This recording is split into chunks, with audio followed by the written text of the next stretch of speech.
Fonio, ce nom ne vous dit peut-être rien. En fait, il s'agit d'une céréale des pays tropicaux, notamment cultivée au Mali, mais ces dernières années, sa culture avait quelque peu périclité. Alors, petite leçon de botanique. Nous sommes dans un champ de fonio, donc la plante a fleuri, il n'est pas loin d'être à maturité. Dans 10-15 jours, donc il sera à maturité, donc les gens vont venir pour le faucher. La récolte se fait par fauchage, donc c'est un travail collectif. Avec l'aide de la région Nord-Pas-de-Calais, la culture a été relancée. La culture, mais aussi toute la chaîne de production, grâce notamment à de nouvelles machines pour le battage et la transformation. Car le fonio n'est pas directement consommable. Sous vos yeux, en ce moment, une importante opération de lavage et de blanchiment de la céréale. Il s'agit d'écarter le son et les petits cailloux susceptibles d'avoir été remontés au moment du fauchage. Cet atelier à la périphérie de Caille est venu changer beaucoup de choses dans les habitudes des familles et des femmes en particulier.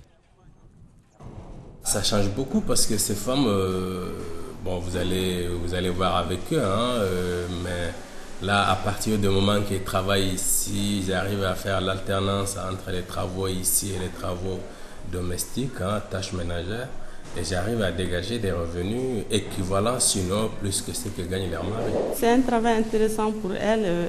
Comme ici, en général au Mali, il y a beaucoup de femmes qui savent laver le fonio. Bon, et puis il y a un manque de travail aussi, donc c'est intéressant pour elles. Nous voulons présenter ces produits partout dans le monde, c'est ça notre objectif.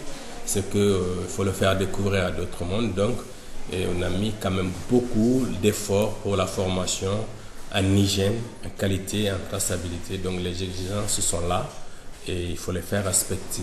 Et après, il y a des contrôles sur les produits. Et une fois qu'il y a un doute, le produit ne sera pas mis au marché et les responsabilités sont situées. Le commerce équitable a aussi ses exigences de la zone de production jusqu'à la zone de distribution. Donc on est obligé de respecter tout ça et on est contrôlé tous les ans par Flossert qui est basé en Allemagne. Chaque année, il y a un inspecteur qui passe de la zone de production pour voir ce qui se passe. Est-ce que toutes les règles qui ont été fixées par Max Havelaar est respectées, le respect de l'environnement, la démocratie dans les organisations paysannes, le non-travail des enfants, la scolarité des enfants. Voilà, tout ça, il faudra le respecter. Les non-utilisations de produits chimiques surtout. Et aussi ne pas mettre de feu de brousse, ce qui est l'environnement. Et ça, c'est des règles qu'il faut les faire respecter à partir de la zone de production. Hygiène sur toute la ligne donc. Pour les conditions de transport et le stockage, le fonio est disponible aujourd'hui sur place et en France, dans les boutiques de commerce équitable et certains supermarchés.